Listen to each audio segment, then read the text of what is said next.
Shopee. Ya. Jadi tuan-tuan, zaman sekarang ni kita beli melalui Shopee sajalah ya.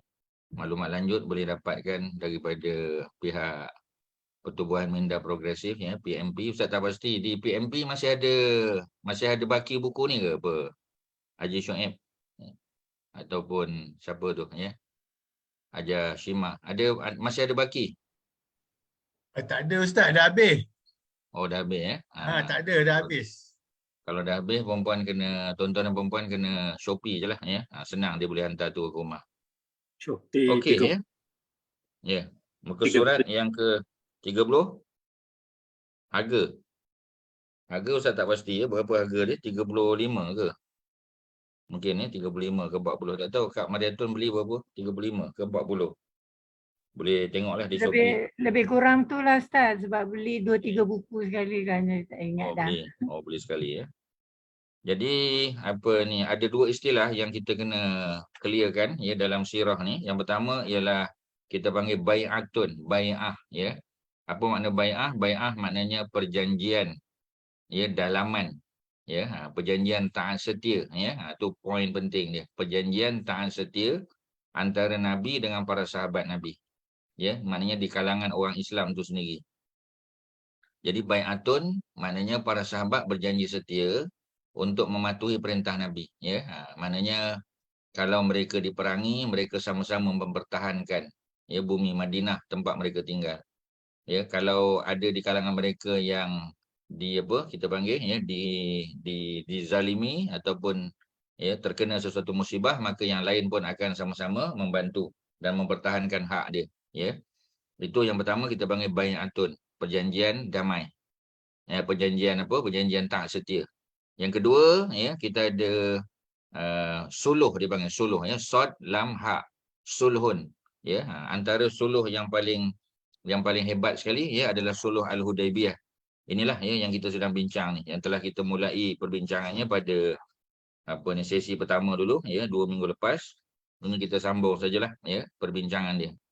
Jadi bila kita sebut tentang suluh Al-Hudaibiyah, ini contoh ya perjanjian damai. Kalau tadi perjanjian taat setia ya itu bai'atun. Tapi kalau suluh, perjanjian damai antara Nabi dan umat Islam ya dengan pihak musuh ya.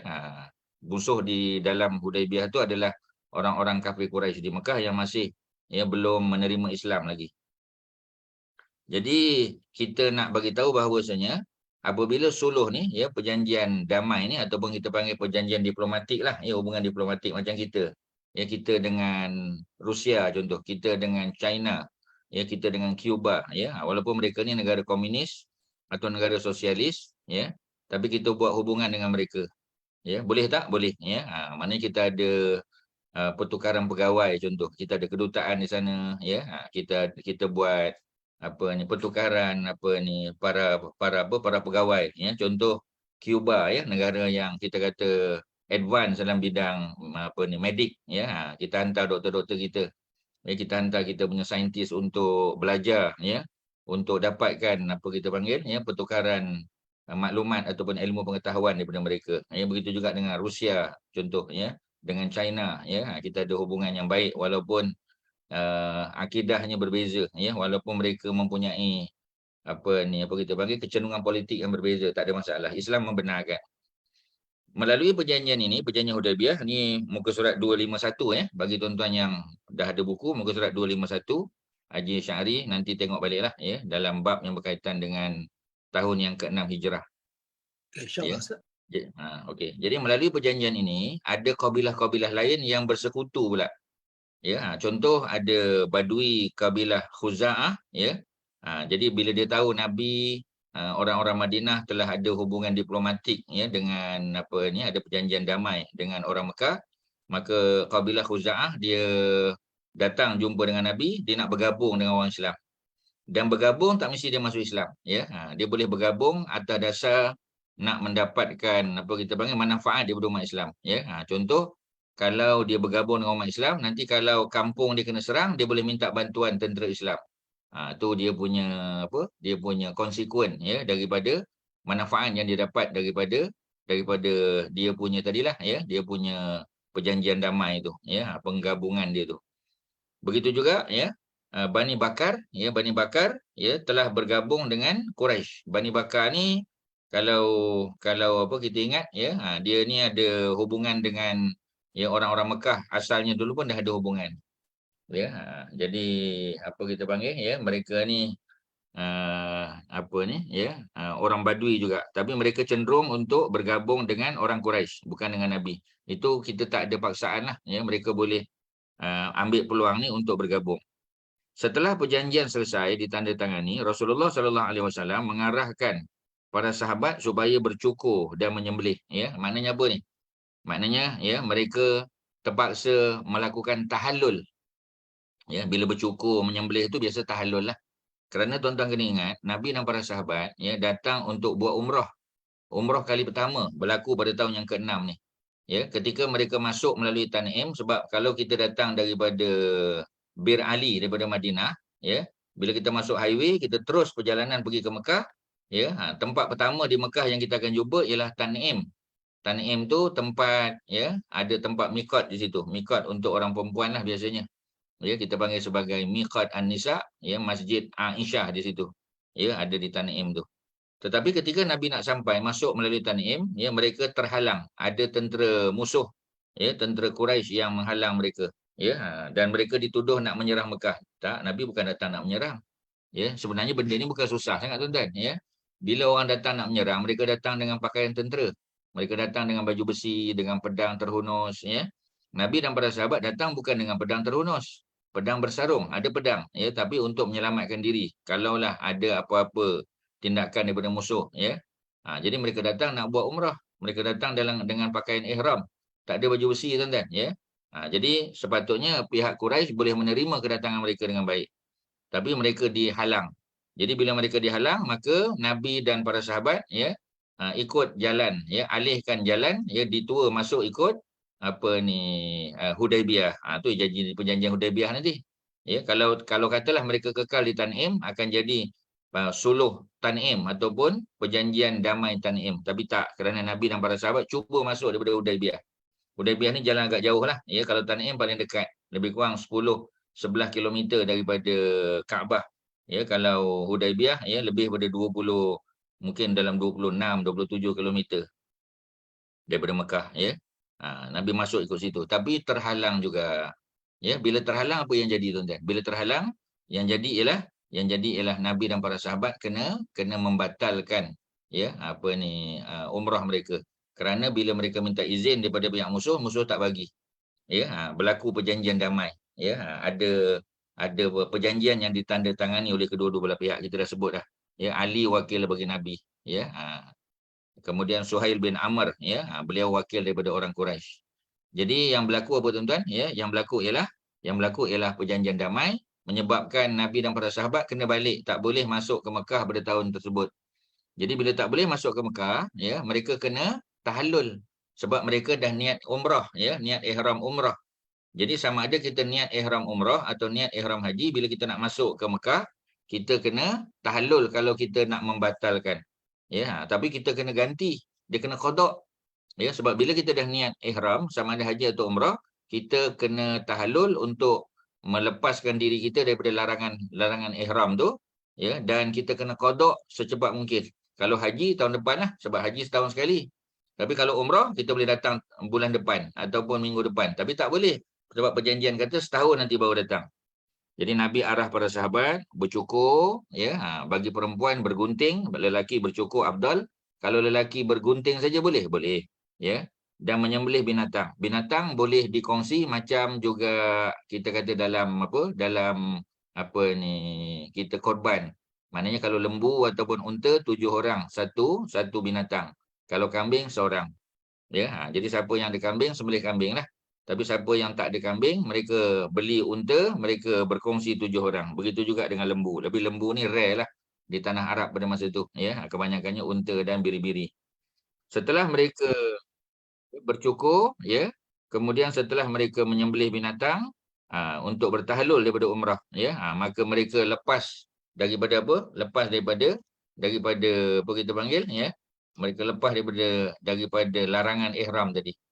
Okey, ya, apa yang berlaku? Yang berlaku ialah ya, mereka tidak segera melaksanakan arahan tersebut kerana mereka sedih dengan perjanjian yang dimeterai. Ini respon daripada para sahabat. Ya, kerana mereka merasakan bahawasanya mereka kena buat juga umrah pada tahun tersebut. Kerana Nabi dah bagi janji, ya, para sahabat akan buat umrah. Tapi Nabi tidak menyebut tahun bila, ya, dan mereka sudah berjalan jauh, ya, Mekah Madinah dengan unta, ya, secara normalnya 8 hari perjalanan dengan berpanas, ya, dengan bersusah payah. Allah bagi pahala dah. Tetapi mereka tetap nak balik ke kampung sebab 6 tahun tak balik kampung. Sebab tu peristiwa ni duduk dalam bab tahun yang ke-6 Hijrah. Jadi apa, ya, apa yang berlaku? Melihat keadaan tersebut, Rasulullah sallallahu alaihi wasallam masuk ke kemah menemui Ummul Mukminin Ummu Salamah. Ya, jadi Nabi masuk, ya. Nabi masuk ke Ummu Salamah.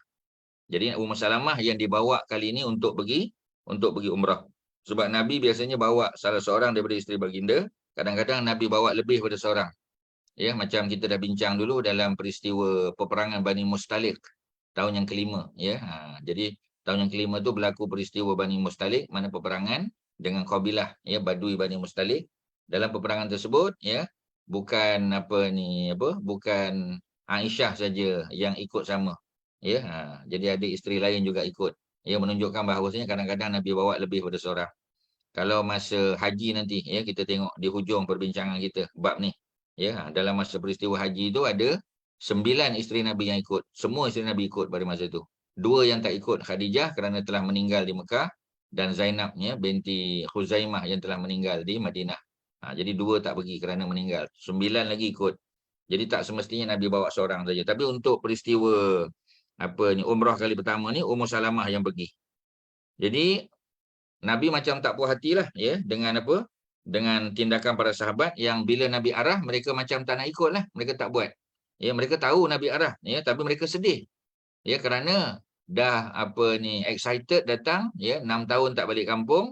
Ya, mereka datang untuk buat umrah, dah lah umrah tak dapat buat. Ya, tak dapat tengok kampung mereka. Macam kita lah, ya, dah sampai sempadan, ya, dah nak balik mana kita kata, ya, nak balik Kelantan contoh. Dah sampai di, ya, antara Merapuh, ya, dengan Gua Musang kita kata. Sikit lagi nak masuk dah, ya, Kelantan. Tapi di border, polis kata tak boleh masuk. Ya, mungkin ada wabak penyakit ke apa kita kata di sesuatu tempat tu, maka tak dibenarkan. Contoh, ini bukan wabak penyakit, ya, ini dihalang oleh pemerintah Mekah. Jadi Rasulullah pun masuk, ya, menemui Ummul Mukminin, salah seorang, ya, ada alif lam situ, Ummul Mukminin tambah al, ya. Ummu Salamah atau nama sebenarnya apa Ummu Salamah? Nama sebenarnya Hindun binti Suhail.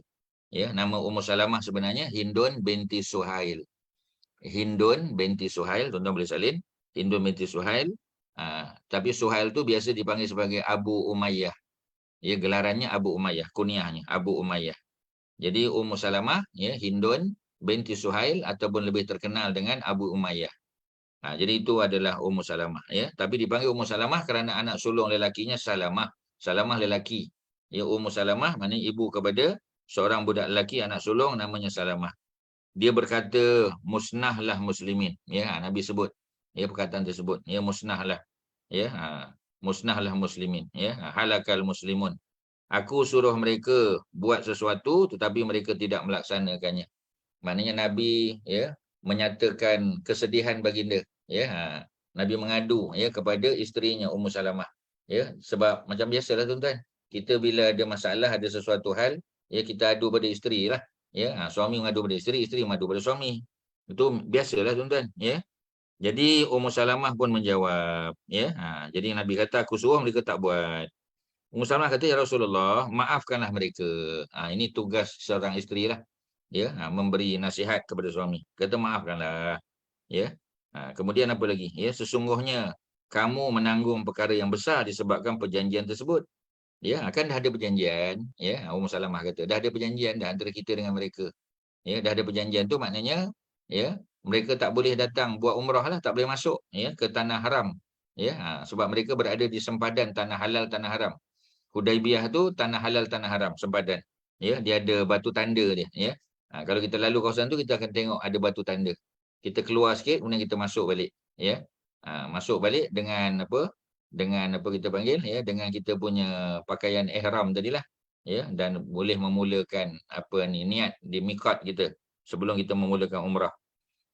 Okey, itu kata Ummu Salamah, ya, maafkan mereka.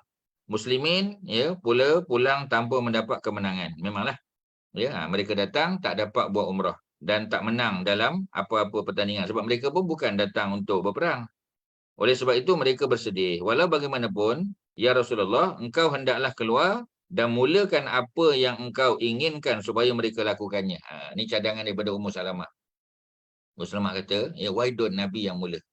Ya, Nabi yang mulakan, ya. Nabi tunjuk kepada mereka, mudah-mudahan mereka akan ikut, ya. Apabila mereka melihat engkau melaksanakannya, ya, apa kita panggil, bercukur dan menyembelih, maka mereka akan mengikutnya, ya. Itu pandangan daripada Ummu Salamah. Dengan itu Nabi pun pergi mendapatkan binatang, ya. Nabi cari binatang yang boleh Nabi sembelih, ya, milik Nabi, dan Nabi sembelih. Baginda juga memanggil tukang cukur untuk mencukur rambutnya, ya. Jadi dia punya sekuenya menyembelih dulu. Lepas menyembelih baru bercukur ataupun kita bergunting bagi perempuan, ya. Apabila muslimin melihat apa yang dilakukan oleh Rasulullah sallallahu alaihi wasallam, mereka berlumba-lumba mendapatkan binatang untuk disembelih dan mereka juga mencukur rambut, ya. Sesama mereka, aku cukur kau punya rambut, kau cukur aku punya rambut. Ada di kalangan mereka yang melakukan demikian sebab jumlah mereka berapa ramai tuan-tuan? Berapa ramai? Ingat tak, ya? Kak Lis, ada berapa ramai yang pergi bersama Nabi untuk buat umrah ni? Ya, ribu tuan-tuan, beribu. Ya, berapa ramai? Ingat tak, Kak Lis? 12.400 Ustaz kalau tak silap. Oh, tu nanti masa pembukaan Kota Mekah, ya. Ni yang sekarang ni hanya 1,500. 1.500. Minta maaf. Ya. 1,500 saja, ya. Jadi jumlah mereka 1,500. Ramailah tu, ya. Ada riwayat mengatakan 1,600. Tak apalah. Ya, kita ambil yang minimum 1,500. Jadi 1,500 orang, ya, dah tentulah, ya, sibuk nak mendapatkan binatang untuk disembelih dan bercukur sesama mereka. Maka selesai, ya, menunjukkan mereka ambil contoh Nabi. Nabi cakap mereka tak buat, bukan mereka tak nak buat, tapi mereka masih dalam keadaan sedih sebab gagal untuk melakukan umrah dan tak dapat balik kampung tengok kampung mereka. Macam kita lah, ya, kita nak balik kampung, dah lama tak balik kampung. Ya, Kak Lis dah lama tak balik Jakarta contoh. Ya, ke apa kita panggil, ya, ke kampung Kak Lis lah, ya. Jadi dah sampai di airport, ya, ada masalah tak boleh balik ke kampung. Macam mana tuan-tuan? Nak kena pulang balik. Ya, nak kena apa? Nak kena menyembelih binatang, nak kena bersyukur, ya. Jadi sudah tentu keadaan mereka agak sedih, ya, dan tertekan. Maka Nabi tunjuk contoh. Bila Nabi tunjuk contoh, mereka pun ikut, ya. Jadi cadangan, ya, yang diberi oleh Ummu Salamah tadi, ya, diikut oleh Nabi. Maknanya Nabi pun dengar, ya, pandangan orang lain, termasuklah isteri baginda. Okey, ya, clear. Kemudian muslimin pulang ke Madinah dalam keadaan masing-masing muslimin dan Quraisy telah memberikan jaminan keamanan. Maknanya masing-masing sudah mengikat janji, ya. Dah ada perjanjian, jadi mereka kena follow lah. Mereka kena patuh pada perjanjian yang telah ditandatangani, ya. Apabila keadaan telah stabil, seorang perempuan muslimah, ya, yakni Ummu Kulsum binti Uqbah bin Abi Mu'aid. Uqbah bin Abi Mu'aid, ya. Ini kita pernah cerita, Uqbah bin Abi Mu'aid dikatakan beliaulah yang telah memijak tengkuk Nabi ketika Nabi solat. Ya, ni peringkat awal Islam ketika Nabi solat bersendirian di hadapan Kaabah, ya, Nabi sedang bersujud, datang Uqbah bin Abi Mu'aid, dia pijaknya Nabi punya tengkuk, ya. Jadi dalam keadaan tersebut Abu Bakar datang untuk meleraikan, ya, keinginan Uqbah bin Abi Mu'aid untuk membunuh Nabi lah. Ya, tapi dia tekan, ya. Mungkin dia tak ada niat nak membunuh tapi nak mencederakan. Ya, dia nak mencederakan Nabi, ya. Maka Abu Bakar telah meleraikan keinginan dia tu. Jadi anak dia Uqbah bin Abi Mu'aid kita tahu, ya. Uqbah bin Abi Mu'aid dikatakan dia mati dalam peperangan Badar, ya. Dia salah seorang daripada kawan baik Abu Jahal, Umayyah bin Khalaf, ya. Dan Uqbah bin Abi Mu'aid ini adalah jiran Nabi, rumah dia dekat dengan rumah Khadijah. Ya, dan dia tidak memeluk Islam, ya, Uqbah bin Abi Mu'aid. Jadi beliau, ya, anak beliau yakni Ummu Kulsum binti Uqbah bin Abi Mu'aid, ya. Beliau, ya, saudara seibu dengan Osman. Ya, jadi Osman, ya, datang berhijrah ke Madinah, ya. Tak disebut Osman siapa, ya. Sebab kalau sebut Osman, biasa Osman ni ada dua. Yang pertama adalah Osman bin Affan, Ya, menantu Nabi. Seorang lagi adalah Osman bin Maz'un. Itu adalah abang ipar kepada Saidina Umar. Ya, Saidina Umar Al-Khattab, ya, Umar bin Al-Khattab berkahwin dengan Zainab binti Maz'un. Ya, tuan-tuan boleh salin, ya. Saidina Umar bin Al-Khattab kahwin dengan isterinya dipanggil sebagai Zainab binti Maz'un. Zainab binti Maz'un ada abang namanya Osman bin Maz'un. Ya, orang pertama daripada Madinah yang meninggal orang pertama daripada Mekah yang meninggal di Madinah. Ya, Osman bin Maz'un, ya, ketika dia meninggal, Nabi datang, ya, Nabi kucup dahinya dan menitis air mata Nabi di wajah Osman bin Maz'un. Maknanya, ya, termasuk perkara yang dibenarkan ialah mengucup jenazah lelaki dengan lelaki, perempuan-perempuan lah, kecuali ada hubungan mahram. Ya, kemudian dia dikebumikan. Nabi mengarahkan supaya jenazah Osman bin Maz'un dikebumikan di Baqi'.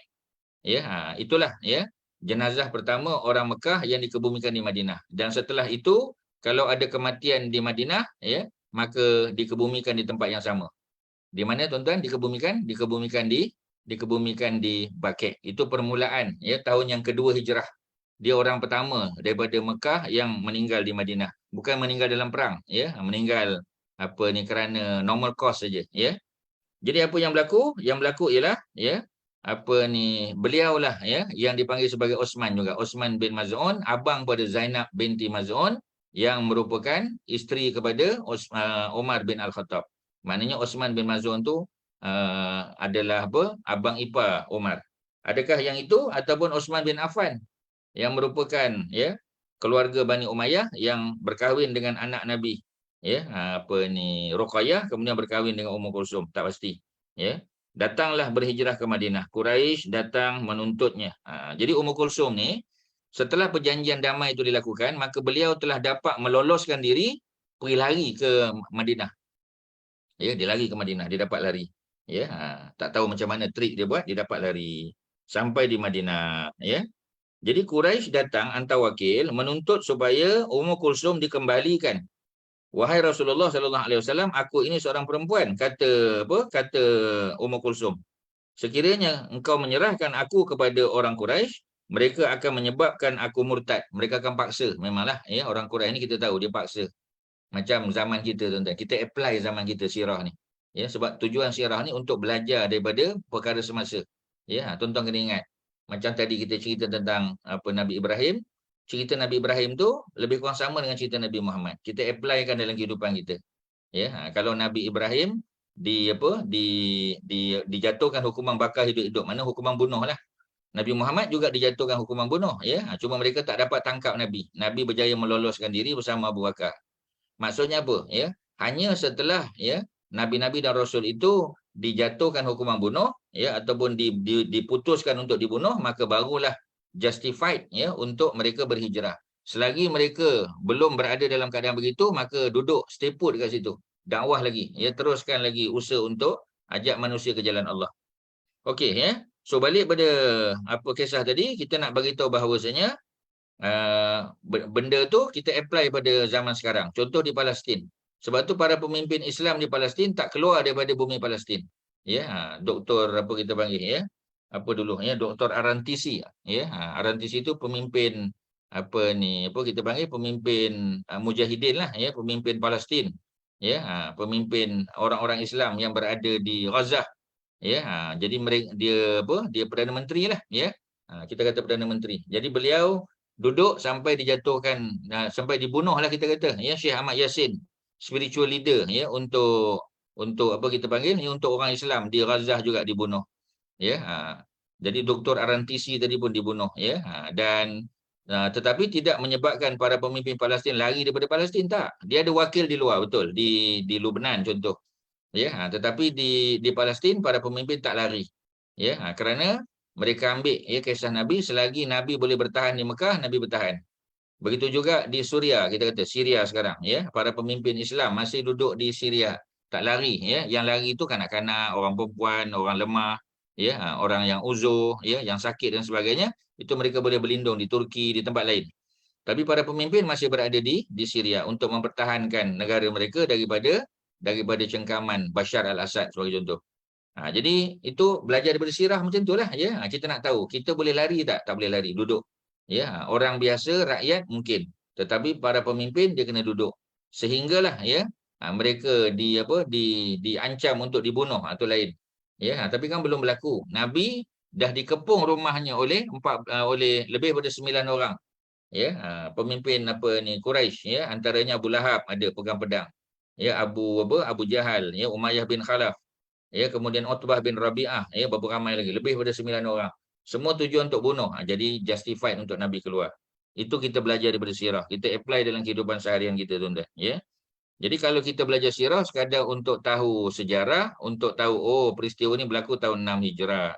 Ya, orang Islam 1500 berjanji setia untuk menolong Nabi. Tetapi kita tak apply dalam kehidupan kita, tak ada manfaat sangatlah. Dapatlah pahala baca sirah tu. Dapatlah pahala mengetahui kisah Nabi kan. Tetapi pengajaran dia apa? Ya, pengajaran itulah yang paling penting. Ya, kerana sirah adalah panduan hidup kita. Seperti mana Al-Quran dan hadis, ya. Cuma sirah ni disusun ikut chronological order, ada susunan dia. Ya, kita tahu tahun Nabi kecil, Nabi kanak-kanak, Nabi remaja, Nabi dewasa, Nabi dilantik menjadi rasul, ya, Nabi hijrah tahun 1, tahun 2, tahun 3, dia ada time sequence dia. Ya, dia ada chronological ordernya. Jadi senang kita nak faham. Dan sirah adalah tafsiran kepada Quran. Ayat Quran ditafsir oleh sirah. Ya, ayat Quran hadis-hadis Nabi ditafsir oleh sirah. Ya, jadi maknanya dengan mengetahui sirah kita mengetahui tafsiran sesuatu ayat. Pengajaran dia, ya. Itu yang paling penting. Kerana kita nak jadi seorang muslim yang mengikut, ya, perintah Allah dan Rasul. Jadi sirah ni antara cara mudah untuk mengetahui tafsiran dia, tuan-tuan, ya. Okey, jadi balik pada cerita Ummu Kulsum tadi, ya, bapa dia memang kita tahu, ya, bapa dia dah mati dah dalam perang Badar. Kalau riwayat mengatakan Uqbah bin Abi Mu'ayth itu benar, mana dia dah mati dalam perang Badar. Dia musuh Islam. Ya, tetapi keluarganya ada lagi. Adik-beradik Ummu Kulsum tu ada. Ya, jadi sudah tentu kita kata apa, ya, sudah tentu mereka ini akan memaksa Ummu Kulsum, ya, binti Uqbah untuk murtad. Jadi dia bimbang, ya, dia datang jumpa Nabi. Dia tanya macam mana keadaan dia. Ya, minta supaya Nabi jangan pulangkan dia ke Mekah. Ya, kalau ikut perjanjian, Nabi kena pulangkan. Ya, orang Mekah yang datang Madinah masuk Islam, mereka kena dihantar pulang. Orang Madinah, ya, yang pergi ke Mekah, mereka tak perlu dihantar pulang. Itu yang Sayyidina Umar macam tak puas hati sebab dia kata ni tak kita panggil tak balance. Ya, maknanya perjanjian ni berat sebelah. Ya, jadi Abu Bakar bila ditemui oleh Umar, ya, Abu Bakar punya stand macam mana? Stand Abu Bakar ialah kalau Nabi yang buat keputusan, mana Nabi dipandu oleh wahyu, ya, kita sami'na wa ata'na saja. Jadi Abu Bakar macam tak puas hati, ya, Umar tak puas hati, datang jumpa Nabi, ya, dia tanya, ya, alasna alal haq, bukankah kita berada di atas kebenaran? Nabi kata na'am, ya. Tapi pasal apa perjanjian ni nampak macam berat sebelah, ya? Nabi tak respon panjang lah, ya. Kemudian dijumpa dengan Abu Bakar. Jadi Abu Bakar kata kalau Nabi kata macam itulah. Itulah beza, ya, iman Abu Bakar dengan iman Umar bin Al-Khattab. Umar memang hebat, ya, tetapi tak boleh menandingi Abu Bakar. Abu Bakar terkehadapan. Ya, seperti mana kita tengok masa peristiwa Nabi wafat nanti, ya. Umar jadi gelabah, Umar jadi hysterical, ya. Jadi histeria dia, ya. Seolah-olah, ya, dia tak boleh menerima Nabi itu wafat ketika orang-orang munafik masih ramai lagi. Bagi dia orang munafik mati baru Nabi boleh wafat. Salah, ya, dia punya pandangan tu. Abu Bakar telah membetulkan pandangan tersebut. Okey, balik pada cerita perempuan tadi, Ummu Kulsum, ya. Allah turunkan ayat, tuan-tuan, ya. Ayat ni yang kita kena faham dengan baik, surah Al-Mumtahanah. Ya, surah Mumtahanah maknanya wanita yang digugat. Mumtahanah, ya. Kalau kita baca Mumtahinah, wanita yang menggugat. Ya, dia ada dua. Satu yang menggugat, satu lagi yang kena gugat. Ada dua, ya. Sebab tu surah ni boleh baca dua cara.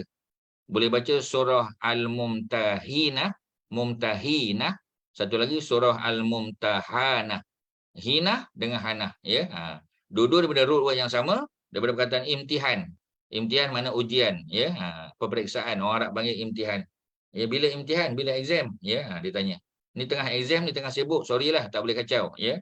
Dia guna istilah imtihan. Okey, ya.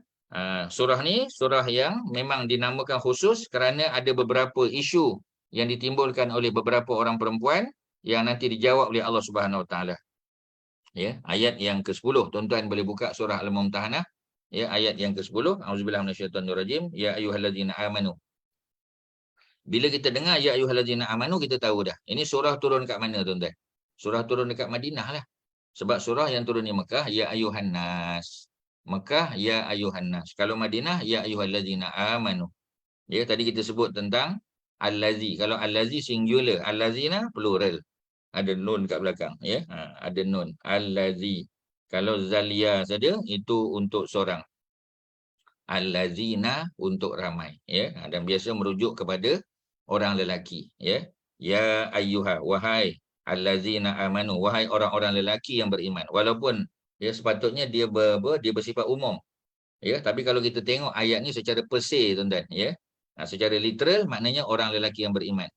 Ya, inilah bahasa inilah yang diguna pakai nanti dalam perjanjian. Sebab itu ya, lawyer yang terlibat dalam membuat perjanjian, ya, yang buat urus apa ni jual beli, ya, urusan muamalah dan sebagainya, kena cerdik lah, ya. Sebab penggunaan perkataan yang kita guna dalam perjanjian itu akan membantu kita, ya, untuk menggunakan balik ayat tadi sebagai hujah, tuan-tuan, sebagai dalil. Tuan-tuan akan tengok nanti betapa bijaksananya Nabi SAW, ya. Jadi Nabi main bahasa, tuan-tuan. Kita main dengan linguistik, main dengan language, ya. Wahai orang-orang lelaki yang beriman, iza ja'akumul mu'minat. Ya, Allah kata iza, apabila ja'akum al-mu'minat, apabila datang kepada kamu orang-orang perempuan yang beriman. Ya. Muhajirat yang berhijrah, maknanya daripada Mekah pergi Madinah, hijrah dia. Ya. Famtahinuhunna, maka Allah kata famtahinu, maka ujilah mereka, tanyalah mereka. Ya, Nabi kena tanya soalan. Ya, untuk menguji apa? Menguji iman mereka. Nak tengok mereka ni betul-betul beriman atau tidak. Kalau tuan-tuan masih ingat, ya, Ustaz pernah sebut, ya, dalam kitab Bulughul Maram kita bincang cerita ketika nak mula puasa, ya, Nabi dan para sahabat di Madinah, mereka tak nampak anak bulan. Tak nampak anak bulan. Ya, mungkin Kak Mariatun ingat, ya, tak nampak anak bulan. Kemudian, ya, datang seorang badui bukit. Badui ada dua kan? Satu badui duduk di tanah rendah, satu lagi badui duduk di atas bukit. Badui atas bukit ni dia nampak anak bulan. Dia datang jumpa Nabi, dia beritahu, ya Rasulullah, ya, ra'aina, ya, ataupun ra'aitu, kami tengok, aku telah tengok anak bulan, nampak hilal. Hilal tu anak bulan. Ya, jadi Nabi uji dia. Nabi tanya dia soalan, ya, sebab nak menentukan dia tu orang beriman, betul-betul beriman atau tidak. Jadi Nabi tanya dia, apa soalan pertama, ya? Kamu percaya tak la ilaha illallah? Percaya tak tiada ilah melainkan Allah? Dia kata percaya. Kemudian percaya tak aku ni Rasulullah? Dia kata percaya. Maka Nabi ambil dia punya penyaksian tadi. Kerana kalau yang melihat tu orang bukan Islam, sebab tu, ya, kita kata ada seorang tokoh tokoh ilmu falak kat Malaysia, ya. Sebab ilmu falak ni melibatkan fizik, ya, melibatkan kemahiran matematik, kemahiran mengira, kemahiran mengukur, ya. Jadi dia nampak anak bulan, tapi dia profesor bukan orang Islam. Dia bagi tahu dia nampak anak bulan. Orang lain tak nampak, dia nampak. Orang lain tengok di Teluk Kemang Negeri Sembilan, ya, tengok di mana kita kata, tengok di Bukit Melawati, Kuala Selangor, tengok di Menara Kuala Lumpur, ya, tak nampak. Ya, tapi dia tengok, ya, dia menggunakan alat canggih dia duduk atas bukit juga, ya, katalah dia duduk di Bukit Antarabangsa. Ya, dia kata saya nampak, ya, dia bagi tahu pada Jabatan Agama Islam. Boleh tak kita terima dia punya penyaksian? Jawapannya tak boleh. Walaupun dia pakar dalam bidang dia. Kerana apa? Ya, kerana orang Islam yang tengok, ada berpuluh-puluh orang Islam lain yang tengok di 15-16 tempat di seluruh Malaysia, tak nampak. Tiba-tiba dia kata dia nampak. Walaupun dia hebat. Tapi kerana penyaksian diterima daripada orang Islam saja. Sebab itulah Nabi uji dia. Famtahinu, ya. Nabi kena uji dia, kena tengok betul-betul tak dia beriman ataupun dia sengaja cari pasal saja, dia buat alasan. Jadi itulah kita belajar, tuan-tuan. Ya, kita belajar daripada sirah tu. Sirah ni memandu kita, ya, macam cerita Yahudi tadi, cerita orang Badui tadi. Maka Nabi kata isytiharkan bahawasanya kita akan mula berpuasa, ya, pada esok hari. Maknanya malam tu dah mula tarawih dah. Ya, walaupun dapat maklumat lewat sikit tapi tetap dapat maklumat, ya. Kerana apa? Kerana ada orang Islam yang menyaksikan. Okey, ini cerita orang perempuan yang masuk Islam. Allah kata famtahinuhunna, maka ujilah mereka.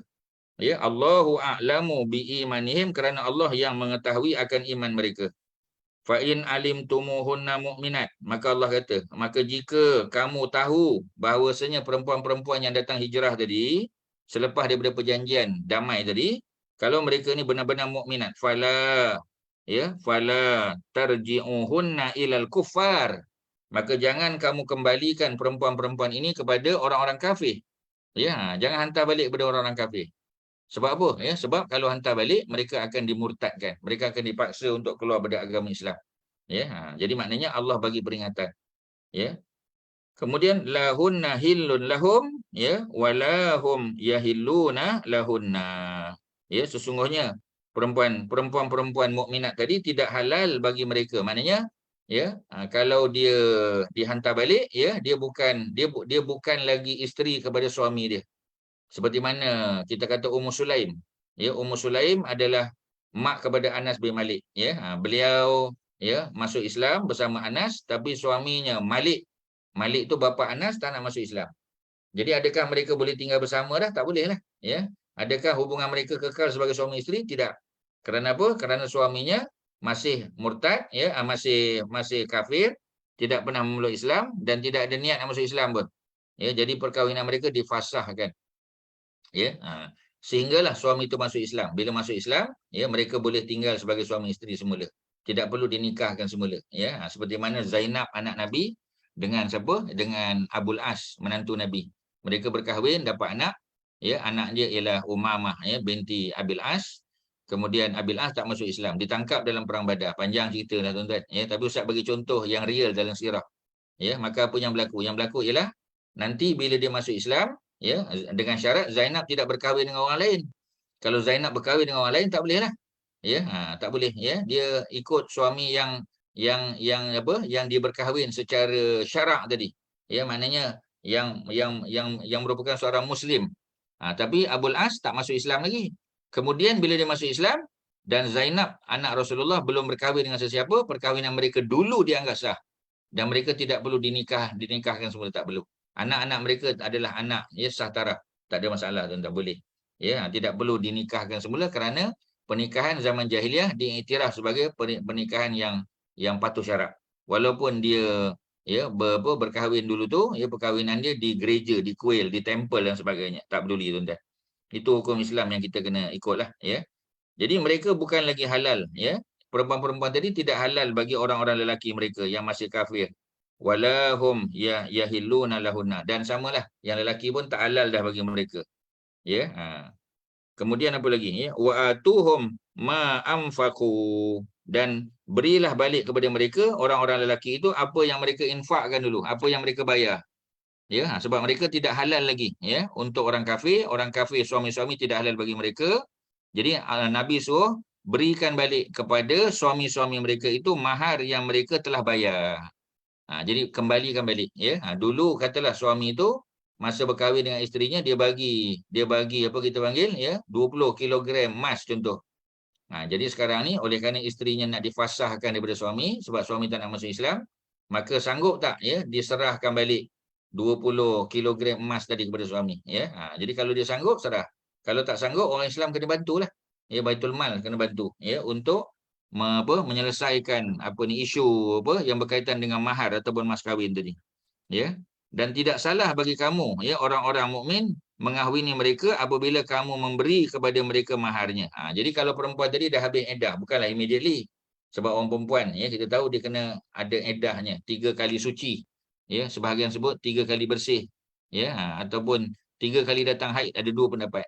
Ya, salah satu qura' tu merujuk kepada 3 kali datang haid, ya, datang haid sekali. Dia bercerai daripada suami dia, ya, kemudian dia datang haid, itu kira sekali. Datang haid kali kedua kira 2 kali. Datang haid kali ketiga maknanya sudah habis dia punya iddah. Maknanya orang lain boleh masuk meminang. Tapi sebahagian lain kata bukan datang haid tu, ya, dia bersih daripada haid. Maknanya datang haid kena tunggu bersih sekali. Datang haid lagi kali kedua, tunggu bersih 2 kali. Datang haid kali ketiga, tak boleh lagi, ya, tunggu bersih. Jadi ada beza antara datang haid dengan tunggu bersih. Ya, di situ ada khilaf, tapi dua-duanya boleh diterima pakai.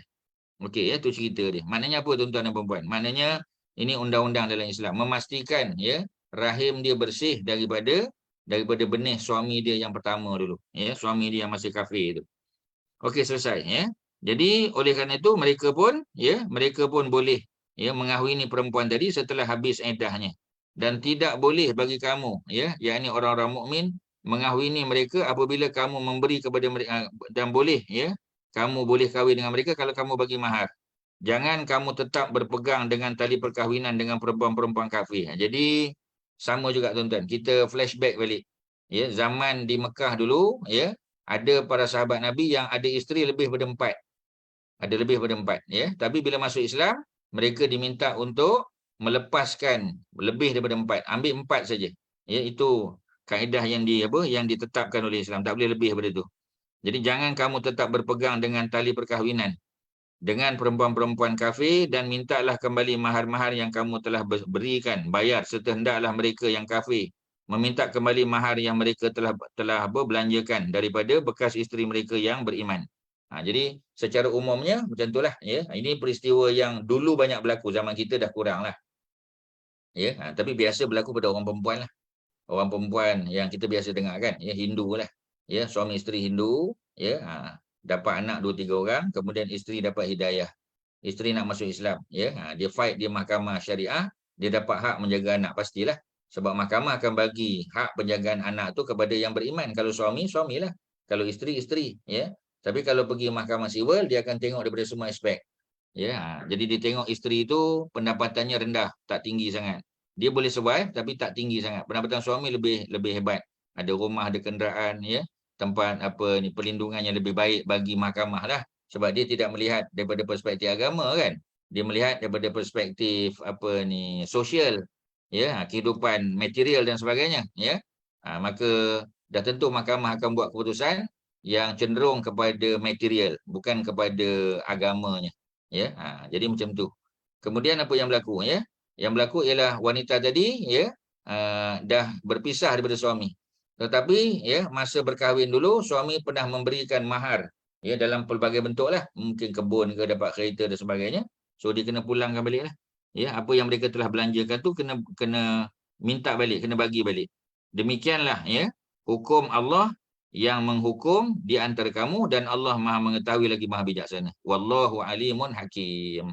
Jadi ayat ni tuan-tuan adalah panduan umum, ya, untuk suami isteri yang asalnya belum Islam, ya, mereka masuk Islam dan ada undang-undang khusus, ya, yang mengatur hubungan suami isteri, hubungan perkahwinan mereka tadi, ya. Jadi 10, ya, ayat 10 panjang ayat ni tuan-tuan, ya. Jadi dia punya ceritanya tidak ada dosa kalau orang lain nak ambil mereka sebagai isteri setelah daripada habis iddah. Tapi iddah tetap ada, melainkan perempuan tu mengandung. Ya, jadi bila dia mengandung, dia melahirkan anak saja, maka habislah iddah dia. Ya, berlaku juga, ya, biasa berlaku macam Ummu Salamah kan. Bukan Ummu Sulaim, ya. Kalau Ummu Sulaim mak Anas bin Malik, ni Ummu Salamah.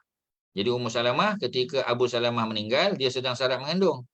Ya, jadi dia masih lagi dalam iddah.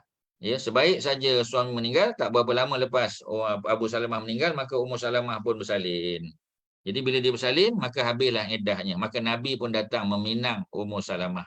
Ya, dan Ummu Salamah, ya, walaupun peringkat awal dia menolak kerana bimbang menyusahkan Nabi, kerana dia ada 4 anak kecil, ya, dan akhirnya Nabi yakinkan dia bahawasanya anak-anak dia adalah anak Nabi, kerana Nabi ada isteri lain yang boleh tolong jaga. Ya, maka akhirnya diterimalah.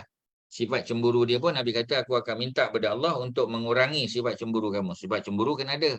Tapi kalau tinggi sangat boleh membawa kepada dosa, kesalahan, ya, maka minta supaya Allah rendahkan, boleh je tuan-tuan. Ya, kerana Allah ni tempat kita meminta. Ya, Allah ni Allahus Samad.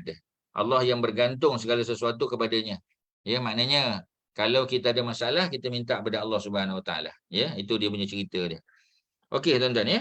So kita tengok tafsiran dia. Dengan itu perempuan muslimah yang berhijrah diminta bersumpah bahawa mereka keluar daripada Mekah bukan kerana ingin berpindah tempat. Kadang-kadang ada saja-saja nak tukar angin aja. Ya, dia hijrah, ya. Dia duduk di Bukit Jelutong, ya, ataupun di USJ, bukan tempat tu tempat yang tak bagus. Dia ada masjid, ada surau, ada pengajian, ada semua, ya, kondusif, ya, dia punya suasana dia. Tapi saja nak tukar-tukar angin je, nak duduk tempat lain pula. Ya, bukan kerana bencikan suami, bukan. Bukan kerana mencari kepentingan dunia dan bukan kerana mencintai lelaki muslim yang berada di Madinah. Jadi kalau dia datang tu sebab dia jatuh hati dengan lelaki muslimah, lelaki muslim. Ya, dia jatuh hati dengan Abu Bakar ke Omar ke Osman ke, ya. Jadi dia pergi itu sebab dia tak nak suami dia nak suami baru, contoh.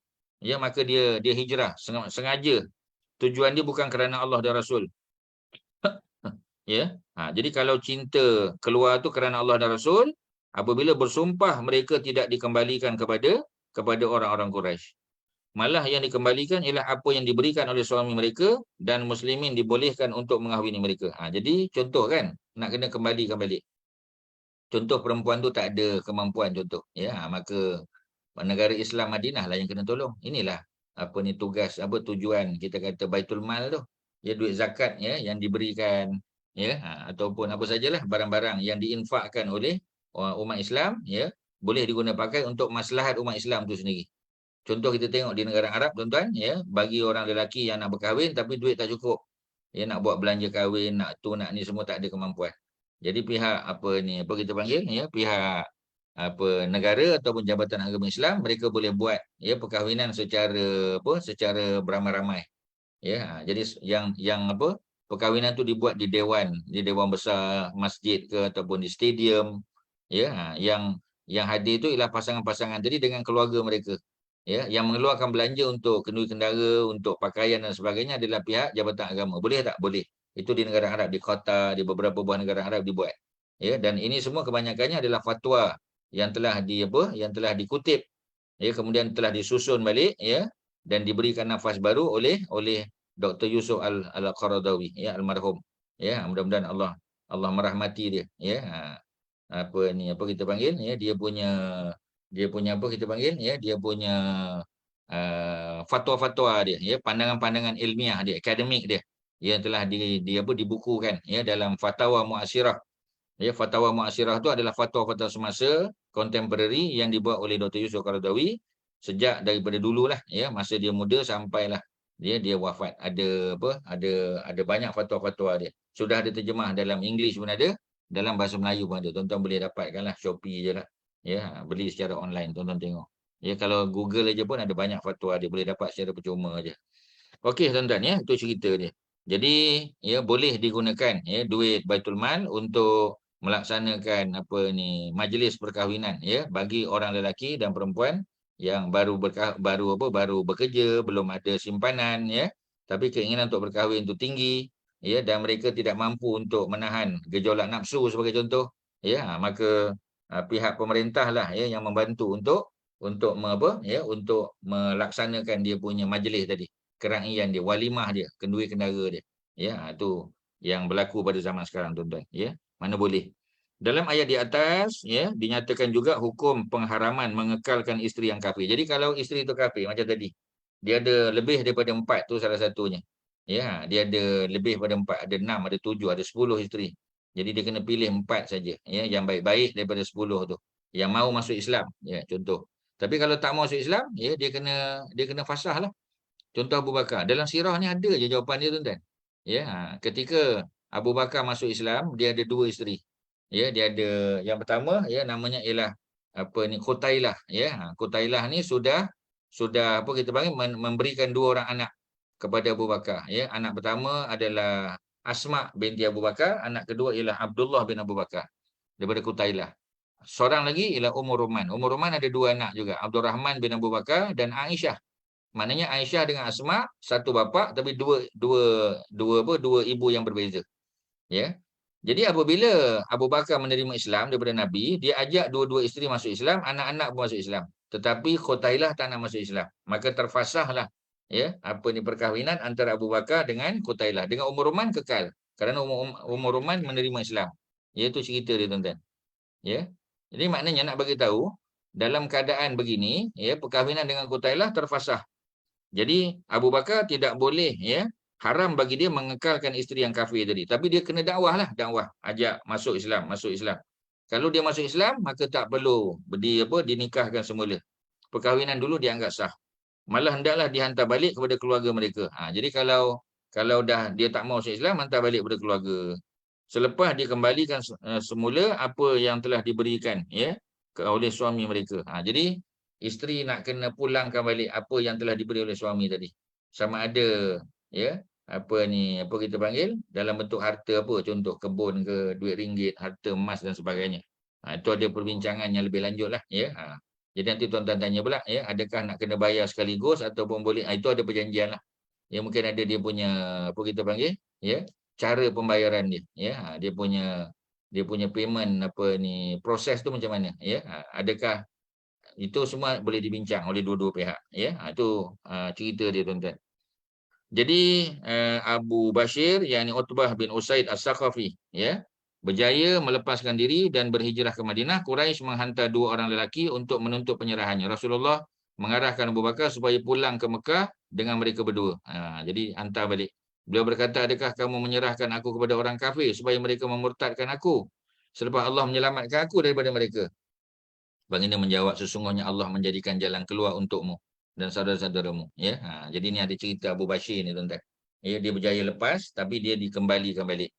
Ya, kerana perjanjian tu, tuan-tuan kena ingat kan, perjanjian tu ialah perjanjian menyerahkan mereka yang datang ke Mekah, datang ke Madinah kena hantar pulang. Tapi sebab apa perempuan tadi tidak dihantar pulang, tuan-tuan? Apa sebab, tuan-tuan? Ya, apa sebab Haji Asy'ari? Pasal apa yang Ummu Kulsum tadi? Pasal apa Nabi suruh tahan dia? Maknanya dia tak perlu dihantar balik. Tapi yang Abu Bashir ni, ya, hantar balik pula. Ya, pasal apa? Sedangkan dua-dua dapat lari daripada orang Mekah. Apa sebab dia, tuan-tuan? Ya, apa sebab dia perempuan? Ya, Kak Mariatun, ya, Hajar Zainab, semua sebagainya. Ya, apa sebab? Perempuan tu lemah tak, Ustaz? Sebab perempuan tu lemah, ya. Okey. Haji Asy'ari?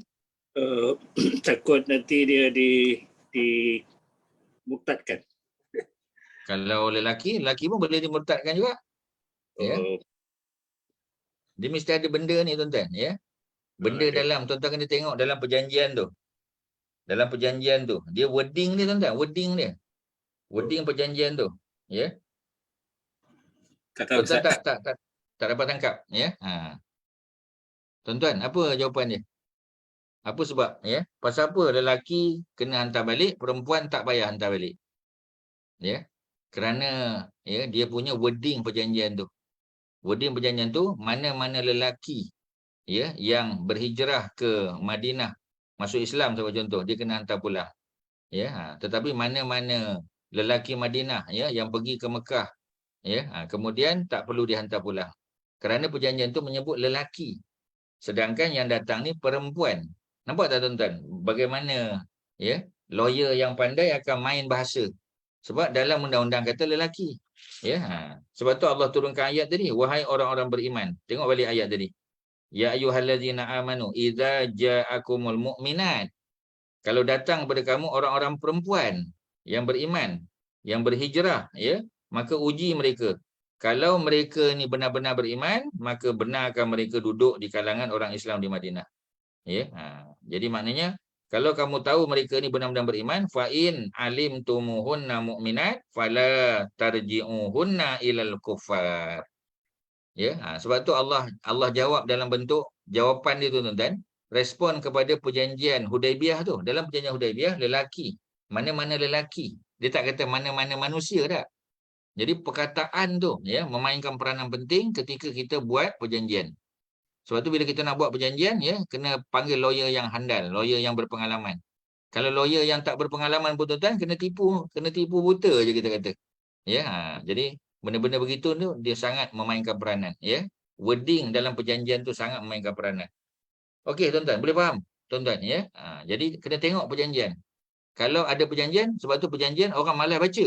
Bila kita malas baca, memang kita tak tahu hak kita lah. Ya, kita kena tengok perjanjian. Dalam perjanjian apa cerita. Sebab tu Abu Bashir tidak diserahkan balik kepada orang Mekah. Abu Bashir tidak mempunyai pilihan. Muka surat 253. Ya. Lalu beliau mengikut kedua-dua lelaki musyrik tersebut. Ya. Jadi maknanya Nabi dah suruh dah. Nabi suruh supaya Abu Bashir, ya, dibawa balik oleh dua-dua lelaki yang datang menuntut dia tadi. Sebab ikut pada perjanjian, dia kena hantar balik. Apabila sampai di Zulhulaifah. Zulhulaifah di mana? Zulhulaifah adalah Bir Ali. Ya.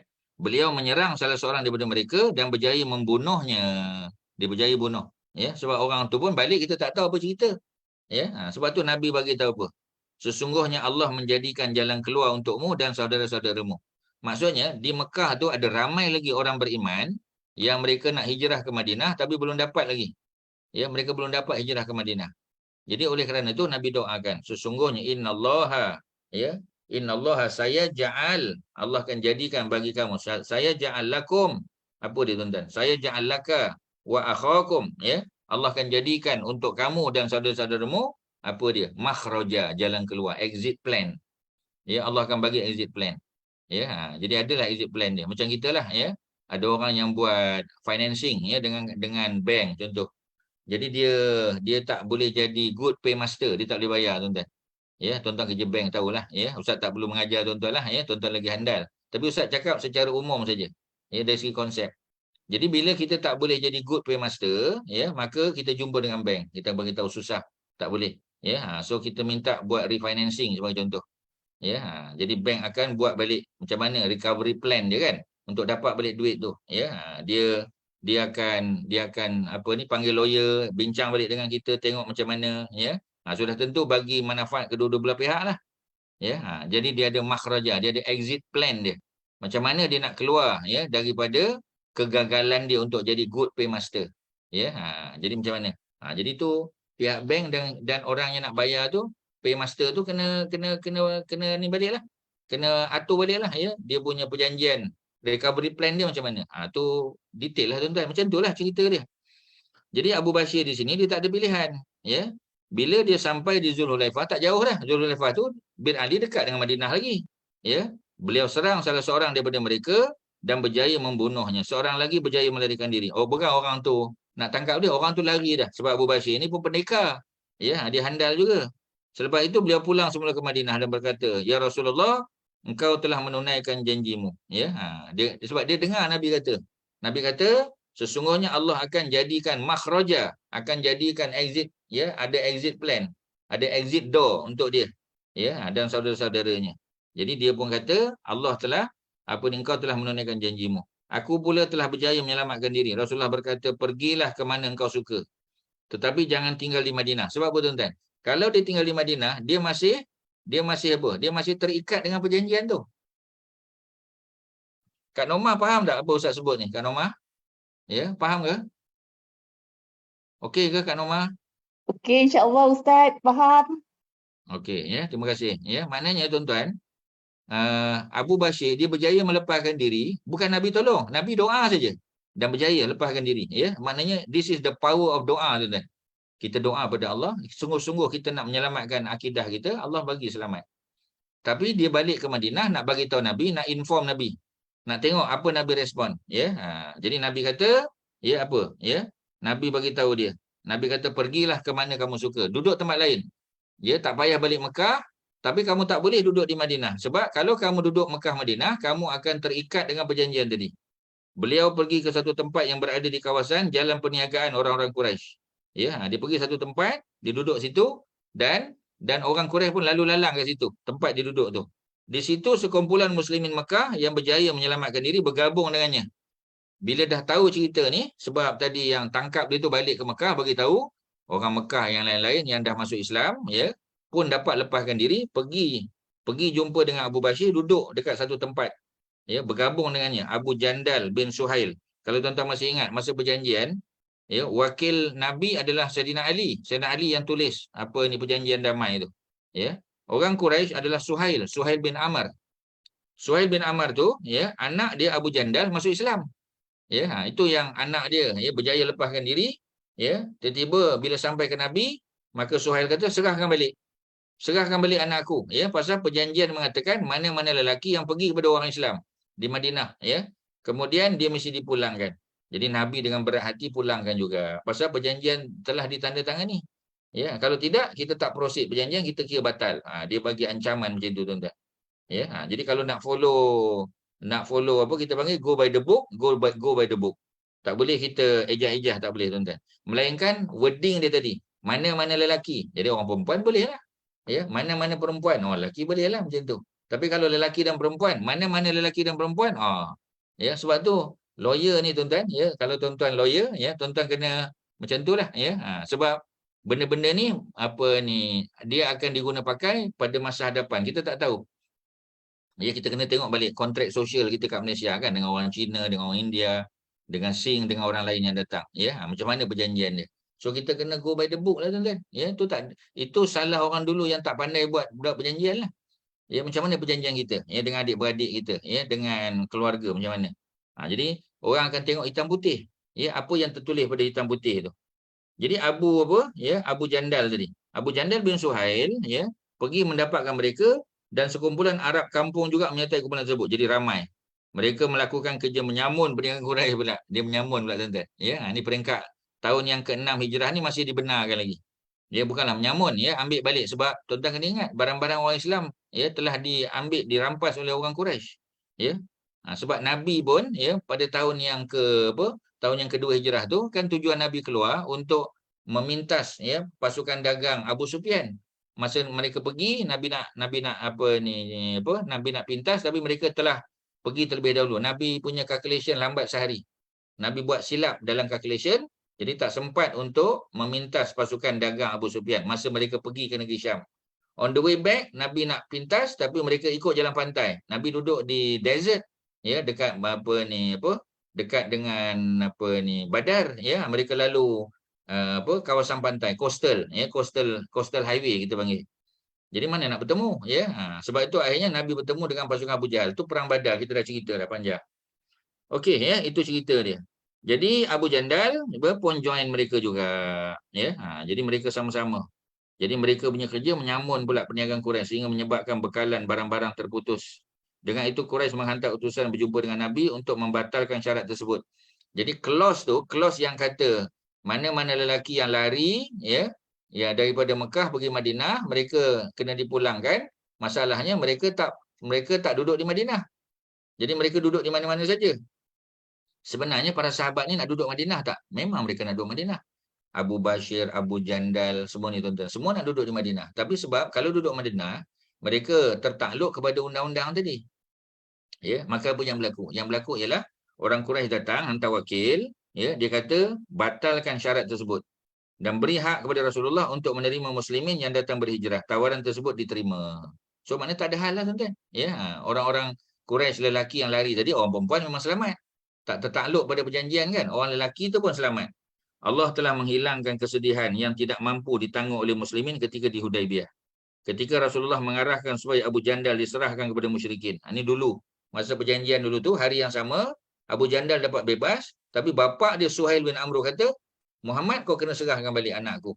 Ya, pasal perjanjian sudah dimeterai. Itu yang susah tuan-tuan. Memang orang Islam sedih.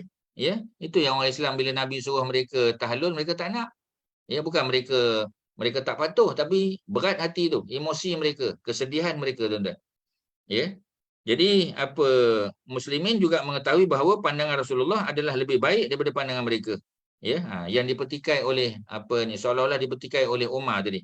Ini kerana melalui perjanjian tersebut orang-orang kafir mula bergaul dengan muslimin. Kan ada peluang dah boleh bergaul, pengaruh Islam mula menusuk masuk ke dalam hati mereka. Ya, sebab orang Islam yang beriman ada duduk di Mekah. Ya, kan bagus tu orang Islam duduk di Mekah. Jadi kalau orang bukan Islam masuk Islam, mereka ada rujukan, mereka boleh tanya. Ya, dan mereka pula ada hubungan saudara. Ya, perkara tersebut berlaku sehingga menyebabkan Abu Bakar berkata, tiada kemenangan dalam Islam yang lebih besar daripada kemenangan di Hudaibiyah. Mana Hudaibiyah tu satu kemenangan tuan-tuan. Ya, ya, inna fatahna laka fathan mubina. Itu dalam apa pembukaan kota Mekah ya. Kami telah membuka ya, telah memberikan kemenangan kepada kamu dengan pembukaan kota-kota ya, kota-kota Islam yang baru tuan-tuan. Ya, ini permulaan dia ya. Ini first step untuk menunjukkan bahawasanya keputusan ya dan perjanjian yang dibuat oleh Nabi dengan orang Quraisy itu merupakan perjanjian yang sangat bermanfaat. Yang kalau kita tengok secara on the surface nampak macam biasa-biasa. Nampak macam orang Islam rugi, tapi pada hakikatnya di sebalik itu kemenangan pada orang kepada orang Islam. Jadi Abu Bakar kata ini kemenangan yang lebih besar ya daripada kemenangan di Hudaibiyah. Walaupun begitu, akal manusia terlalu terbatas dalam memahami apa yang berlaku dalam hubungan antara Nabi Muhammad dan Tuhannya. Jadi ada benda yang kadang-kadang kita sebagai umat Islam tak faham. Ya, jadi tak faham ya.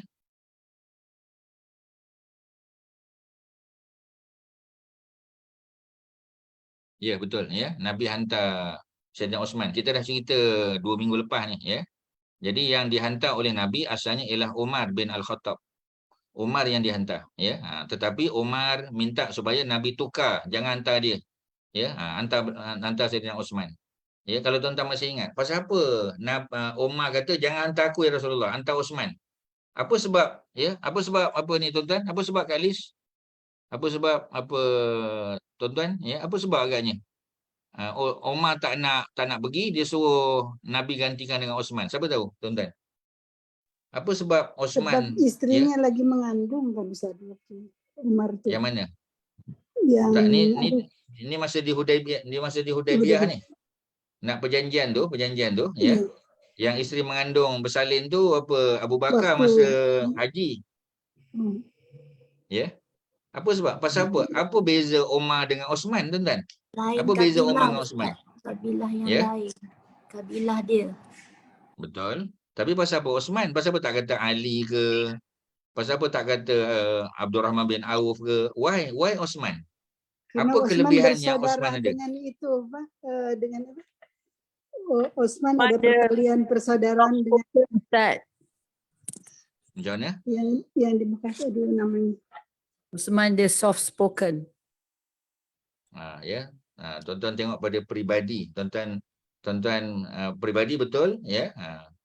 Omar ya nampak keras sikit kan. Tapi bukan tu jawapan dia. Jawapan dia kerana tadilah ya sama Kak Lee sebut tadi.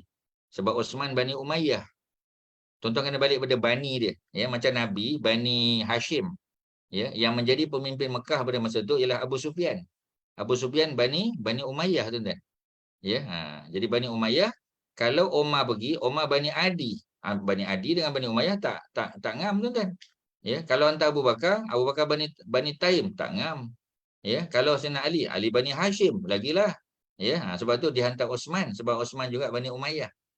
Osman dengan Abu Sufyan Bani Umayyah, sama-sama Bani Umayyah. Itu yang hantar Osman tu. Ya, maknanya Nabi terima pandangan Sayyidina Umar. Nabi ni tuan-tuan, walaupun Nabi ni seorang Nabi, dapat wahyu, tapi pada perkara-perkara yang tidak dijelaskan secara detail oleh wahyu, ada tak ruang untuk room for discussion? Ada, tuan-tuan. Dia boleh bincang. Ya, jadi itu yang kita kena faham. Okey, ya. Jadi balik pada cerita tadi, Abu Jandal, ya, ya, dia bebaslah sekarang. Ya. Jadi dia boleh balik kepada ke Madinah. Jadi kerana Allah telah bagi penyelesaian kepada masalah mereka. Ya, di mana clause yang mengatakan lelaki Mekah yang pergi Madinah dikembalikan tu, clause tu telah dibatalkan. Dia telah dihapuskan. Ya, senanglah, ya. Jadi sebab tu Umar Abu Bakar kata ini kemenangan yang lebih besar daripada kemenangan di Hudaibiyah, ya. Jadi walaupun begitu, akal manusia tidak terlalu terbatas untuk memahami apa yang berlaku di antara Nabi dengan Tuhannya. Hamba-hamba Allah bersifat gopoh. Jadi Abu Bakar ya tegur secara tak langsung, dia tegur Umar lah. Kadang-kadang kita ni gopoh. Ya, bila kita tengok satu kita kata, tak logik ni. Ya, kita kata kita panggil tak justified, tak seimbang. Sebab kita tak tahu cerita dalaman dia, tuan-tuan. Sebab tu kadang-kadang ya bila Allah dan Rasul bagi tahu sesuatu, kita terimalah, sami'na wa ata'na. Ada banyak benda yang kadang susah kita nak fikir. Sebab akal kita kadang-kadang tidak sampai dan kita bersifat gopoh.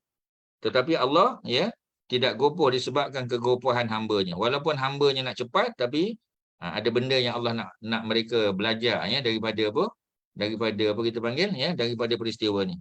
Dia melakukan sesuatu sehingga tercapai apa yang dikehendakinya. Dalam perjalanan pulang dari Hudaibiyah, ya, Allah menurunkan surah Al-Fatah. Ya, ada yang kata surah Al-Fatah ni turun pada waktu pembukaan kota Mekah.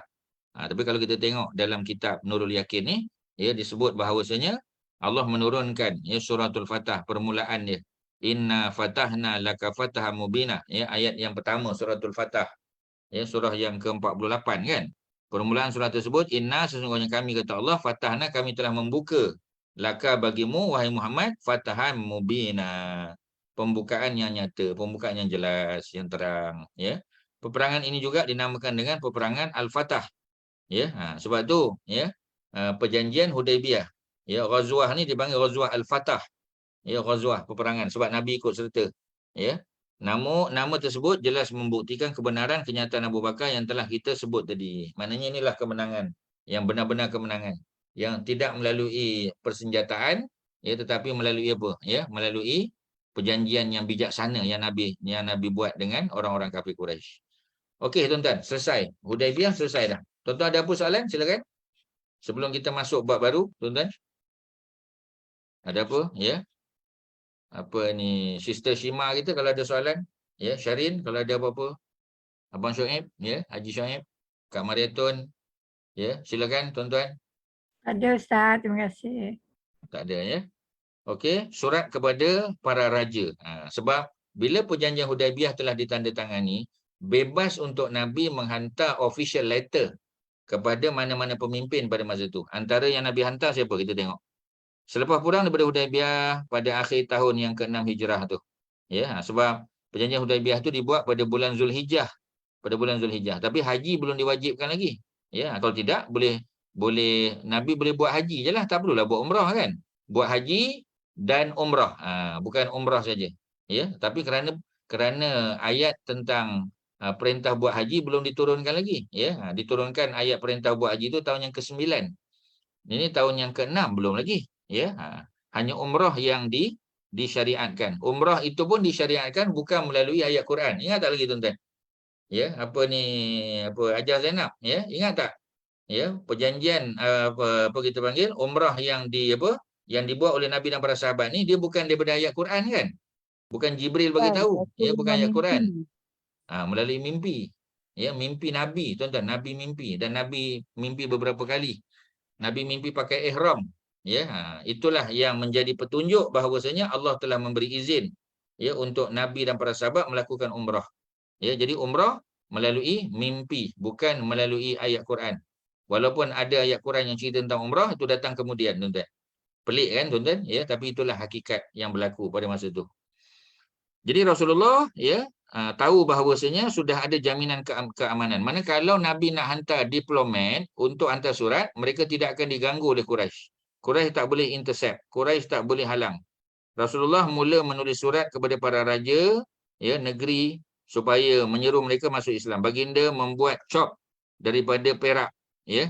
Nabi tak ada apa stamping lagi ya. Tak ada stamping, kita panggil rubber stamp lah sekarang kan. Sebab stamping tu buat daripada rubber kan. Tapi dulu dibuat daripada apa tuan-tuan? Cincin Nabi. Ya, dia asalnya bukan cincin ya. Tapi kerana nak mudah simpan, kalau diletak di jari senang.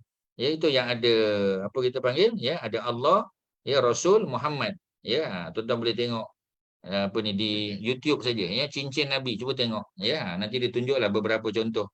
Pergi Google, klik image ya, akan jumpa beberapa contoh cincin Rasulullah. Tapi cincin Nabi itu bukan dipakai untuk perhiasan. Tuan-tuan kena faham. Nabi pakai cincin bukan untuk perhiasan. Nabi pakai cincin untuk jadikan sebagai rubber stamping tadi tu. Ya, kalau cop mohor, kalau ada surat, ya, Nabi cop pakai cincin tu. Nabi boleh tanggalkan. Ya, sebab tu kadang-kadang Nabi letak ke depan, kadang-kadang Nabi letak ke dalam. Kadang-kadang Nabi pegang, kadang-kadang Nabi letak dalam pouch Nabi. Ya, kerana cincin itu bukan untuk perhiasan. Bukan macam perempuan. Orang perempuan pakai perhiasan. Orang lelaki, ya, kalau kita tengok asal-asal cincin bukan untuk perhiasan. Nabi memang pakai cincin. Tapi pakaian cincin Nabi itu untuk perhiasan. Bukan. Ya, tetapi untuk tadi. Ya, official matter, tuan-tuan. Ya, sebab tu, ya, tuan-tuan boleh tengok, ya, apa ni, ramai orang lelaki yang faham agama tapi tak pakai cincin. Ya, sebab dia tahu bahawasanya cincin tu nak pakai tak salah. Tapi tujuan dia bukan untuk berhias. Macam perempuan berhias ya, dan dibenarkan ya. Tetapi lebih kepada untuk stamping tadi. Itu cerita dia tuan-tuan. Sebab dulu tak ada rubber stamping macam kita sekarang. Boleh bawa pergi mana-mana, ada setiausaha yang boleh pegang tak. Ya, jadi kalau cincin kan senang. Ya, dia praktikal lah, ya, boleh bawa ke mana-mana. Okey ya, itu konsep apa ni penggunaan cincin tadi. Tuan-tuan kena faham. Tuan-tuan boleh tengok lebih detail dalam kitab Syama'il Muhammadiyah. Ya, kitab Syama'il. Ya, tu insya-Allah antara kitab yang boleh kita tengok secara lebih detail lah tuan-tuan. Ya, kita tengok daripada perspektif yang berbeza. Ustaz tahu tuan-tuan dan puan-puan ada belajar Syama'il. Ya, tapi kita tengok daripada perspektif sirah. Ya, kita tengok daripada perspektif yang lebih luas. Tuan-tuan akan dapat banyak manfaat daripada kitab Syama'il Muhammadiyah ni. Okey ya, seterusnya. Nabi ya, membuat cop daripada perak, dengannya baginda mengakhiri suratnya. Ya, mana Nabi akhiri surat tu dengan cop apa ni tadi. Cop tersebut tertulis Muhammad Rasulullah ya. Sebahagian riwayat menyebut Allah, Muhammad, Allah, Rasul dan Muhammad. Ya. Jadi itu dia punya cop mohor dia. Kemudian Nabi hantar ya kepada raja-raja Kaisar, contohnya Raja Rom. Raja Rom tu maknanya Maharaja Byzantine. Ya, kebanyakan buku ditulis Rom je. Rom dimaksudkan adalah Byzantine Empire. Ya. Dan apa ni? Nabi punya diplomat adalah Dihyah. Dihyah bin Khalifah Al-Kalbi, tambah. Dihyah bin Khalifah Al-Kalbi. Ya, namanya Dihyah, nama bapaknya Khalifah, ya. Dia punya apa kita panggil? Dia punya family dia, ya. Kabilah dia adalah Al-Kalbi. Al-Kalbi merujuk kepada anjing lah, ya. Sebab apa disebut Al-Kalbi? Al-Kalbi ni biasa apa pekerjaan dia, tuan-tuan? Al-Kalbi ni. Ya. Kalau dikait Bela dengan anjing anjing, ke, Ustaz? apa dia? Bela anjing ke? Dia tak bela anjing sebenarnya. Dia bela apa sebenarnya, tuan-tuan? Disebut Al-Kalbi. Tuan-tuan lupa. Dia bela Apa kambing. kemajuan? Ada anjing jaga kambing. Ya, betul. Itulah jawapan dia, tuan-tuan. Ya, pasal apa tak disebut Al-Kambing ke, kan? Pasal apa sebut Al-Anjing, Al-Kalbi, ya? Pasal nak tunjuk dia orang kaya. Keluarga dia menternak binatang. Ya, binatang-binatang ternak ni, ya, antaranya kambing biri-biri dijaga oleh apa? Oleh anjing. Maknanya dia punya keluarga punya gelaran tu, ya, dia indirect. Ya, dia bukan sebut Al-Ghanam, ya, Al-Ghanami ke, ya, Ghanam tu kambing lah. Ya, apa ni, apa kita panggil, ya, Al-Kibashi ke, ya, Al-Kabshi, tak. Dia sebut apa ni, Al-Kalbi, merujuk pada orang kaya, ada banyak anjing. Anjingnya pun banyak, ya. Dia punya unta dan kambing biri-biri tak payah tanya lah, tuan-tuan. Lagi banyak lah, ya. Itu menunjukkan dia keluarga kaya. Dan dia orang yang, siapa Dihyah Al-Kalbi ni, apa keistimewaan dia, puan-puan, ya? Syarin, apa keistimewaan Dihyah Al-Kalbi ni? Dia handsome. Dia bukan handsome, tuan-tuan. Baiki Dia- sikit jawapan tu. Dia bukan handsome. Rupa dia Ya. ada sesuatu hari tu Ustaz ada cakap pasal muka dia tu. Betul, Apa, ya. Yang Muka pertama dia- dia bukan handsome. Ya, Mirip tak Rasulullah. dengar. Dia Dia apa? mirip Rasulullah. Bukan. Mirip Rasulullah, Ja'far bin Abi Talib. Ya, Ja'far bin Abi Talib, Al-Hasan, tu semua mirip. Ya, Dihyah tak mirip Apa Nabi. Ustaz, yang ni masa yang apa tu? Masa Jibril tu kan dia Ya. hantar wahyu tu, lepas tu Rasulullah, orang tanya tu Rasulullah kata mirip Dihyah tu. Macam tu. Saya ingatlah. Jadi, ya betul, ya. Jadi Aisyah pernah tengok Nabi sedang bercakap dengan Dihyah. Ya, mungkin tuan-tuan lupa. Nabi bercakap dengan Dihyah. Kemudian, ya, bila balik, ya, bila Nabi masuk ke rumah, sebab Aisyah tengok daripada dalam rumah. Ya, Aisyah tengok daripada jauh, dia nampak Dihyah lah. Ya, Nabi kata bukan Dihyah tu, itu Jibril alaihissalam. Jibril datang dalam bentuk Dihyah. Ya, ketika Jibril datang, dia datang dalam bentuk manusia, kan? Salah seorang manusia yang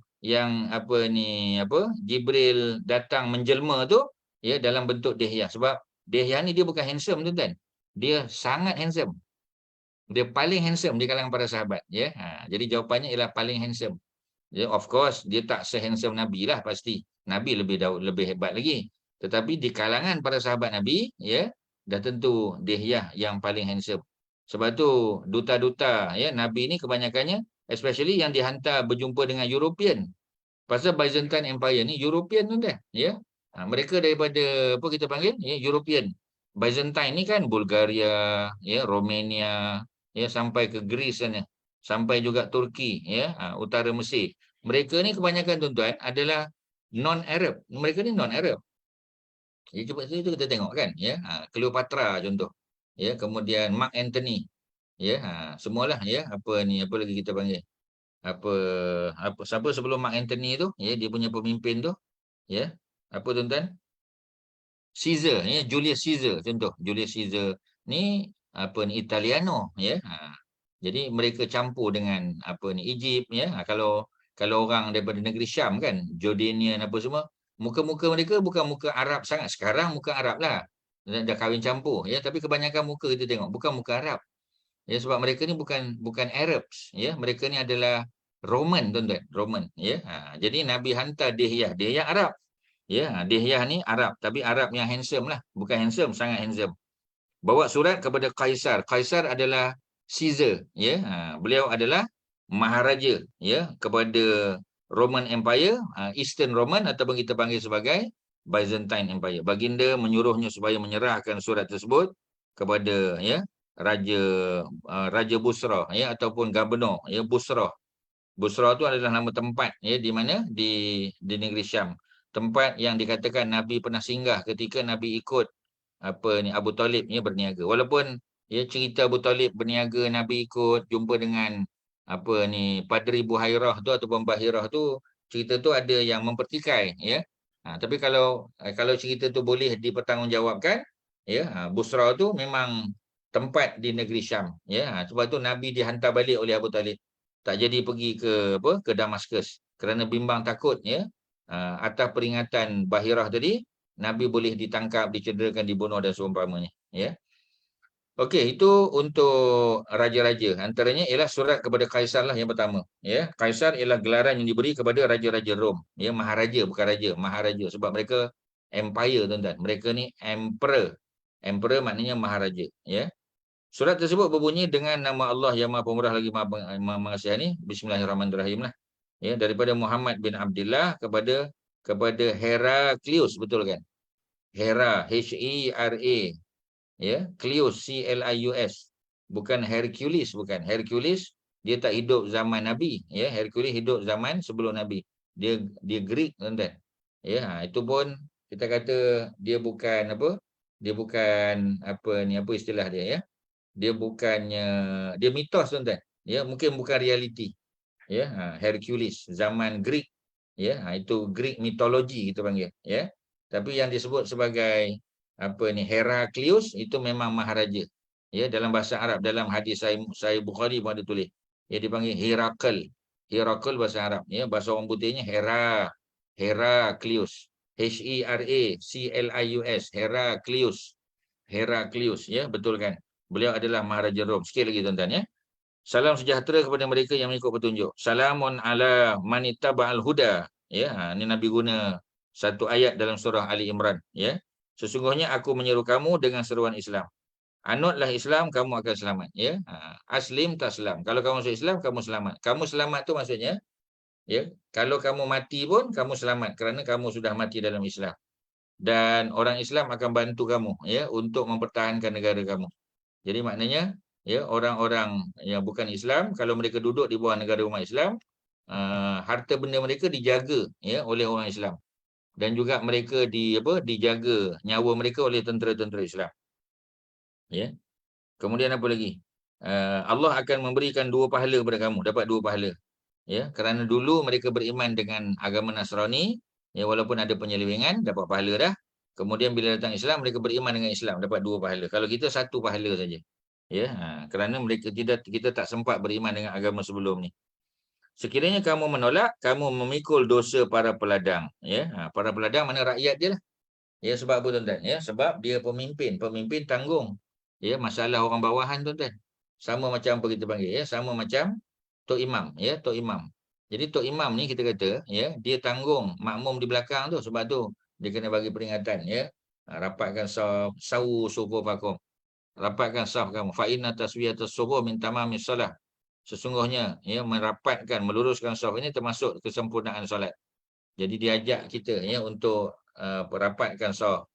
Dekat-dekat, jangan renggang, melainkan dulu masa pandemik lainlah. Penuhkan saf hadapan, jangan ada yang kosong. Kalau depan ada kosong, tapi kita tak penuhi depan. Seolah-olah macam putus saf tu.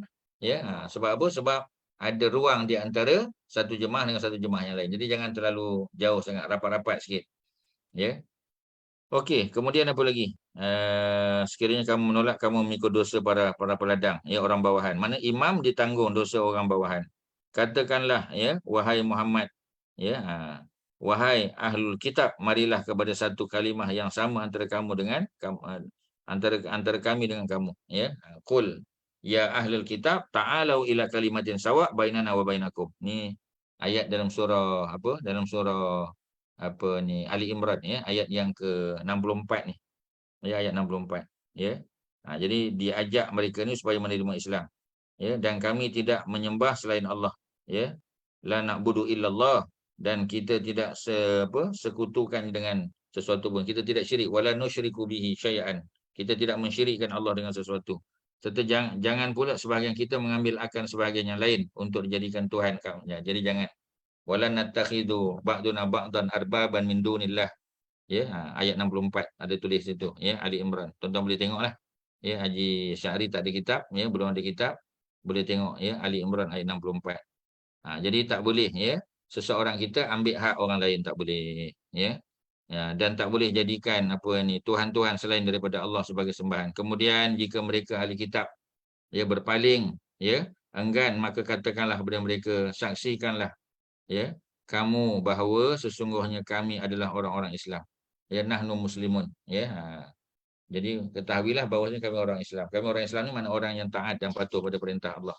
Itulah cerita dia, tuan-tuan, ya. Kita berakhir pada muka surat 255. Tuan-tuan boleh tandakan. Kalau ada soalan silakan. Ada apa yang Ustaz boleh bantu? Silakan. Ustaz, Ya. dalam satu kelas tu ada Ustaz mention the only lady yang jumpa dengan malaikat is Maryam, kan? Yang jumpa secara berdepan, bercakap. Okay. So meaning to say Aisyah ni is the second lady yang nampak malaikat lah, though not in its original form. Betul ke Ustaz? Betul lah. Ya, mungkin ada yang lain, kan? Mungkin ada yang lain. Tapi yang bercakap, ya, sebab Ustaz hanya sebut yang bercakap-cakap. Sebab bila Jibril datang, Jibril bagi tahu pada Maryam, aku ni adalah malaikat. Ya, dan aku nak bawa berita gembira bahawasanya kamu akan mengandung. Maryam kata, macam mana aku nak mengandung? Tak ada siapa lelaki pernah sentuh aku. Ya, jadi mereka kata benda tu senang di sisi Allah Subhanahu Wa Taala. Kalau Allah nak, kun fayakun aja. Ya, jadi kalau dengan Maryam dia face to face dan bercakap, berlaku dialog antara Jibril dan juga Maryam. Macam Aisyah dia melihat saja, ya. Dan dia pula tidak menyangka yang itu adalah malaikat. Malaikat tak bagi tahu pun bahawasanya dia itu malaikat. Nabi Muhammad yang bagi tahu. Ya, tapi kalau orang tanya pernah tengok malaikat, sebenarnya orang kafir pun pernah tengok malaikat. Dalam perang Badar, ya, ada 1000 malaikat turun daripada langit dengan berkuda putih yang bertumpuk hitam, pakaian serba putih. Orang Quraisy, ya, yang pada masa itu lawan orang Islam, mereka melihat antaranya Abu Sufyan. Abu Sufyan bin Al-Haris. Nabi punya sepupu, ya. Maknanya kalau nak tengok malaikat ni dalam bentuk manusia, ramai yang pernah tengok. Ramai. Dan di kalangan mereka tu siapa? Di kalangan mereka adalah orang-orang perempuan Quraisy, ya, yang masa tu belum masuk Islam, sebab tentera malaikat yang menengoknya yang orang kafir. Sebab Allah nak timbulkan rasa takut. Orang Islam tak dapat tengok. Orang Islam tak tengok, ya. Itu panjang cerita dia dalam surah Ali Imran ada. Jadi nak kata yang tengok malaikat, ramai juga. Ya, termasuk Aisyah lah. Ya, kalau kita kata orang beriman, ya, yang melihat malaikat ni antaranya ialah Aisyah, betul lah. Cuma dia tak bercakap lah, ya, tak bercakap dengan tu. Okey, ada lain silakan. Ada apa? Tuan-tuan ada apa yang Ustaz boleh bantu, ya? Lepas perjanjian Hudaibiyah ni, kesan yang hikmah yang terbesar adalah kaum Quraisy di Mekah jadi lemah. Jadi Nabi dapat takluk semula kota Mekah tu, ya Ustaz? Belum lagi. Takluk kota Mekah 2 tahun lagi. Ini tahun 6. Ini tahun yang ke-6. Tunggu 2 tahun lagi. Tahun 8 baru dapat kuasai Mekah tu. Okey, terima kasih. Ya, sama. Ya, kita akan tengok nanti pembukaan kota Mekah, tajuk dia. Tapi tahun yang ke-8, ni baru tahun yang ke-6 lah. Tapi dah ke arah tu lah, ya. Sebab yang pertama, recognition. Ya, Madinah sudah diterima sebagai negara merdeka, sebagai sebuah kerajaan, orang dah iktiraf dah. Macam kita kata Palestin lah, ya. Bila Palestin diiktiraf sebagai sebuah negara merdeka, maknanya orang kena terimalah wakil Palestin dalam PBB, ya, dalam dalam sukan Olimpik, maknanya sudah diterima di peringkat antarabangsa. Walaupun adalah negara yang tak terima, kan, tapi itu mungkin minoriti lah, tapi majoritinya telah menerima the existence of Palestine sebagai sebuah negara merdeka. Ya, dia ada wakil macam tempat kita, kan. Kita ada kedutaan Palestin di Malaysia. Kalaulah Palestin tu bukan sebuah negara yang diiktiraf, mana boleh dia ada wakil kedutaan, ya, ini kedutaan. Ya, konsulat kita kata paling kurang pun. Ya, jadi macam itulah. Dia ada pengiktirafan. Jadi satu pengiktirafan, yang kedua bebas untuk hantar surat. ya kalau Nabi hantar diplomat, diplomat tu takkan ditangkap, diserang, dibunuh, tak boleh. Ya, jadi kalau dibunuh pula, negara umat Islam boleh hantar tentera untuk ambil tindakan. Kerana diplomat kita tak bunuh. Walaupun kita nak memutuskan hubungan diplomatik dengan mereka, kita kena hantar mereka balik dengan baik. Ya, macam Korea Utara dulu. Kita tak boleh bergaduh dengan dia. Kita tak boleh bakar, tak boleh tembak dia. Kita kena hantar dengan baik, ya, untuk pulang ke negara asal dia. Itu kelebihan apabila Madinah sudah diterima sebagai sebuah negara yang sah, kita kata. Ya, itu antaranya, tuan-tuan. Okey, ada lain? Silakan. Ada apa lagi?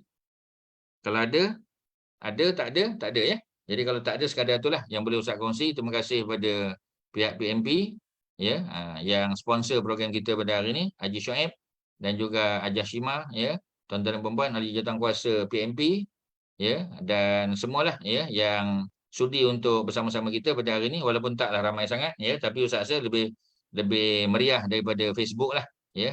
Alhamdulillah. Di Facebook saya tak pasti ya, mungkin ada juga ya yang tengok di sana, dan insya-Allah mudah-mudahan dapat tengok rakaman baliklah. Ya, ada banyak manfaat kita boleh belajar daripada peristiwa Hudaibiyah ni. Wassallallahu ala sayyidina Muhammadin wa ala alihi wasahbihi wasallam. Alhamdulillahirabbil alamin. Assalamualaikum warahmatullahi wabarakatuh. Terima kasih Ustaz. Terima kasih Ustaz. Sama ya. Ya, sama. Jazakumullah khairan katsira Ustaz dan PMP. Assalamualaikum. Wa antum jazakumullah khairan kalis. Ya.